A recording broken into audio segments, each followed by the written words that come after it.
கன்னி ராசிக்கு இந்த 2025ஆம் ஆண்டு குரு பயிற்சி எப்படி இருக்குன்றது பார்ப்போம். 2025ஆம் ஆண்டு இந்த குரு பயிற்சி கன்னி ராசிக்கு 9ஆம் வீட்டிலிருந்து 10ஆம் வீட்டிற்கு குரு பயிற்சி அடைகிறார். அதாவது ரிஷபத்திலிருந்து மிதுனத்திற்கு 2ஆம் 2, 4, 6 இந்த 3 இடங்களையும் குரு பகவான் பார்வை செய்கிறார்.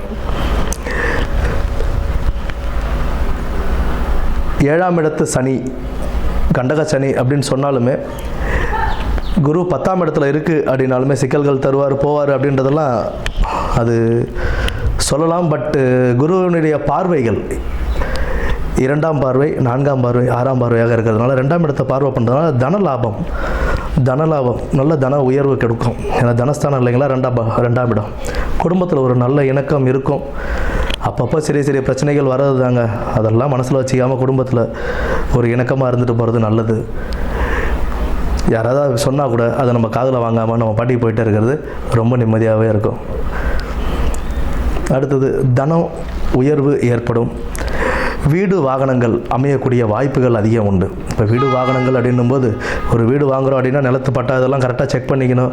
வீடு கட்டுறீங்க அப்படின்னா அதுக்கான டாக்குமெண்ட்ஸ் எல்லாம் ப்ராப்பராக செக் பண்ணிக்கணும். லோன் போடுறீங்க அப்படின்னா அது நம்மளால் திருப்பி கட்ட முடியுமா, செய்ய முடியுமா அப்படின்றத ஒரு தடவை செக் பண்ணிக்கிட்டு நம்ம அதில் இறங்குறதுன்றது ஒரு நல்ல பலனை கொடுக்கும். அஜாக்கிரதையாக இருந்தோம்னா அதனால் வீண் விரயங்கள் ஏற்படும். நம்ம ஒரு விஷயத்தில் இறங்குறோம் அப்படின்னா, வீடு வாங்குறதாகட்டும், வாகனங்கள் வாங்குறதா இருக்கட்டும், இல்லை ஏதாவது நல்ல விஷயங்கள் நீங்கள் செய்கிறீங்க அப்படின்னாலும் அதில் ரொம்ப அஜாக்கிரதையாக இல்லாமல் கொஞ்சம் கவனமாக இருந்து செயல்படும்போது உங்களுக்கு அதில் ஒரு நல்ல வீண் செலவுகள் இல்லாமல் அது ஒரு நல்ல பலனாகவே உங்களுக்கு கொடுக்கும். பொறுப்புடன், ரொம்ப பொறுப்போட கவனமாக இருந்து செயல்பட்டால் நம்மளுடைய வேலைகளில் இருக்கிற நெருக்கடியிலிருந்தும் அதனால் வர கஷ்டங்கள்லேருந்து நம்ம கொஞ்சம் சமாளித்து வெளியில் வந்துடலாம். உற்றார் உறவினர் அந்தளவு சிறப்பாக இருக்க மாட்டாங்க. அந்த இடத்துல நம்ம தான் அனுசரித்து போகிறது நல்லது. உற்றார் உறவினர் சிறப்பு தர மாட்டாங்க அப்படின்னா ஏதாவது நீங்கள் ஒரு சின்ன விஷயமா பேசும்போதும் அதனால் அது பெரிய பிரச்சனையாகிறதுக்கான வாய்ப்புகளும் உண்டு. அப்படின்னும் போது நம்ம தேவையில்லாத வார்த்தைகளோ தேவையில்லாத இதுவோ இல்லாமல் நம்ம பாட்டிக்கு ஃபேமிலி வேணும் அப்படின்னு நினச்சிருந்தோம் அப்படின்னா எல்லாமே நமக்கு நல்லபடியாகவே அமையும். பெரியவர்களுடனும் நண்பர்களுடனும் கொஞ்சம் பேசும்போது நிதானத்தை கடைப்பிடிச்சி பேசுறதுன்றது ரொம்ப சிறப்பு தரும். நீங்கள் யாரையோ நம்பி ஏதோ ஒரு வார்த்தைகள் சொல்ல போக அந்த வார்த்தைகள் வேறு யாருக்காவது போய் அதனால் வரக்கூடிய பிரச்சனைகள்லேருந்து தவிர்த்து வெளில வர்றது ரொம்ப நன்மை பயக்கும். புதிய தொழில் தொடங்குறதுல ரொம்பவே யோசனை பண்ணி தொடங்குங்க. புதிய தொழில் அப்படின்றது இப்போதைக்கு வேண்டாம். இருக்கும் தொழிலை விரிவுபடுத்திக்கலாம்.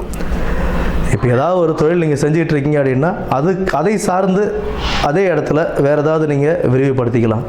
இப்போ ஏதாவது ஃபேன்சி ஸ்டோர் மாதிரி வச்சுருக்கீங்க, அந்த இடத்துல நான் பிரிண்டர் ஷாப் மாதிரி ஜெராக்ஸ் மிஷின் மாதிரி வச்சு ஜெராக்ஸ் கூட போட்டு தரேன் அப்படின்னா அது ஓகே, நோ ப்ராப்ளம். பட் நீங்கள் தனியாக ஒரு இடமா வாங்கி அந்த இடத்துல நான் புதுசாக ஆரம்பிக்க போகிறேன் அப்படின்னும் போது அதில் லாபங்கள் அவ்வளோ உடனே வருமா அப்படின்னா அதற்குண்டான வாய்ப்புகள் குறைவு. புதிய தொழில் தொடங்கும்போது பார்த்து செயல்படுவது மிக அவசியம். குறிப்பாக உடல் ஆரோக்கியத்தை ரொம்பவே பார்த்துக்கிறது ரொம்ப நல்லது. சத்தான உணவுகளை சாப்பிட்டு உடல் ஆரோக்கியத்தை பார்த்துக்கணும். தேவையில்லாத பழக்க வழக்கங்கள் இது எல்லாத்தையுமே நம்ம நிறுத்திட்டு உடல் ஆரோக்கியத்தில் கவனம் செலுத்தினோம்னா சற்றே கவனத்துடன் இருந்து நல்ல ஒரு வாழ்க்கையை குரு பகவான் அமைத்திட வாழ்த்துக்கள். நன்றி.